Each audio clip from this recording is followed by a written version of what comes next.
मैं Surendra Singh, lecturer chemistry, charge DSS Sonipat से ही रहने वाले, लेकिन जन्मभूमि गांव से रही है और प्रारंभिक शिक्षा भी गांव से होते हुए एक आर्मी स्कूल से होते मैं इस स्तर तक टीचर और पेरेंट्स के एफर्ट से और उनके गाइडेंस से पहुंचा हूं।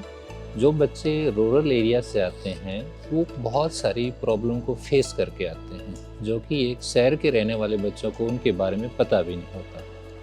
तो जो गांव का बच्चा है वो रियल में यदि उसको सही गाइडेंस मिलती है तो एक सिटी वाले बच्चे से कहीं ज़्यादा वो प्रोग्रेसिव होता है। जो बच्चे रूरल एरिया से वो ऐसा एटमॉस्फेयर देख के उनके चेहरे पर जो एक खुशी है ना, जो चीज़ वो सोच भी नहीं सकते थे उसको वो प्रैक्टिकल कर रहे हैं। एक लड़की खरखोदा से आती है जो कि लगभग 43 किलोमीटर दूर पड़ता है।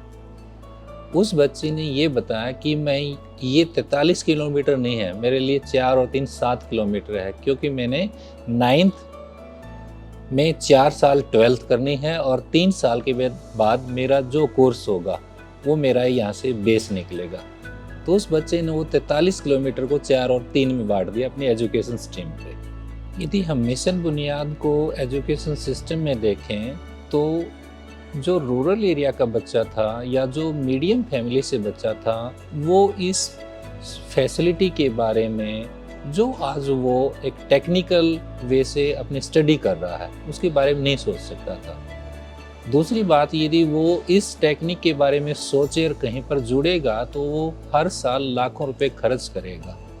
जो कि उसके पास नहीं होंगे। तो बुनियाद विकल्प फाउंडेशन ने एक बुनियाद का ऐसा माध्यम दिया बच्चे को जिसे वो एक बिल्कुल निम्न परिवार से भी अपनी मेहनत के द्वारा एक, ये कह सकते हैं चरम पर पहुंचना, शिखर पर पहुंचना, वहां पर वो पहुंच सकता है। ये बेस विकल्प फाउंडेशन बुनियाद के माध्यम से और शिक्षा विभाग के अंदर दे जा रहा है। जो बच्चे आ रहे हैं मैं तो उनके लिए यही सेंटर पे जाके कहता हूं कि आपके सामने कोई भी प्रॉब्लम आए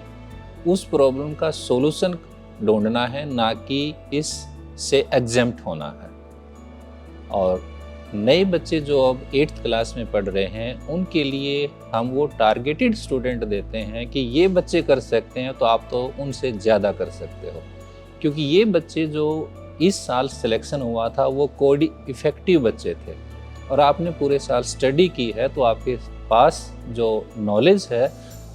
क्लासरूम की नॉलेज की है या आपके पास स्टडी का जो टाइम है, टीचर इंटरेक्शन का जो टाइम है वो आपके पास ज़्यादा रहा है, तो आप अब संख्या में और ज़्यादा वृद्धि कर सकते हैं। बहुत ही कम पेरेंट्स ऐसे होते हैं जो बच्चों की एजुकेशन के बारे में कम सोचते हैं, नहीं तो किसी भी फैमिली का पेरेंट्स है वो अपने बच्चे को एक अधिकारी के रूप में ही देखना चाहता है,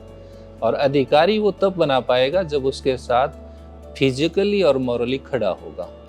तो एक आध केसेस ऐसा आता है जिसमें रोजी रोटी का सवाल होता है कि वो पेरेंट्स से चाहकर भी उन बच्चों के साथ नहीं आ पाते हैं, तो वहाँ पर हम जैसे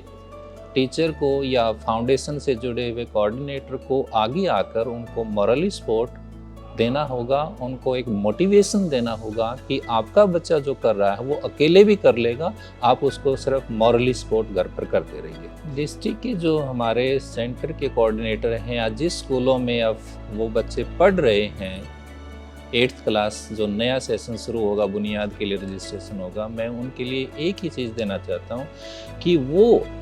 सिर्फ एक पॉइंट लेके चलें कि आज जो बच्चे तैयार कर रहे हैं वो कल के लिए तैयार नहीं कर रहे हैं, वो एक भारत का भविष्य तैयार कर रहे हैं। क्योंकि ये हर दिन हम देख रहे हैं कि भारत जो है बहुत ही कम लागत से बहुत ही उच्च कोटि की वस्तुएं संसार को दे रहा है। तो ये वो बच्चे हैं जो भारत को जापान से आगे ले जा सकते हैं। इन जैसे हमारा बेस शुरू हुआ है, यदि हम उस बेस को लेके अपने भविष्य को देखेंगे तो मुझे नहीं लगता कि कोई पेरेंट्स ऐसा होगा जो बच्चे को ऊंचाई तक ले जाने में कहीं भी कोई सोच में कमी रखेगा। यानी उसके सामने इन 5 सालों में एक ऐसा टारगेट और ऐसा एजुकेशन का सिस्टम बन चुका होगा कि वो एकदम से सिर्फ बगैर सोचे हुए कहेगा अपने बच्चे को कि उस साइड में अपनी मेहनत कीजिए और अपना टारगेट अचीव कीजिए। यदि आप स्कूलों में जाएंगे तो हर स्कूल में पता है कि लास्ट ईयर एग्ज़ाम हुआ था और हर नियर बाई 1-2 स्कूल को छोड़कर स्कूल से बच्चा सेंटर पर जा रहा है, उस बच्चे को देख रहे हैं। तो हमने एक डिस्ट्रिक्ट हेडक्वार्टर पे प्रिंसिपल्स की मीटिंग को ही लेकर यदि हम ऐसा किया जाए कि वो अपने प्रेयर के समय, प्रार्थना सभा जो होती है उसके समय सिर्फ बच्चों को इस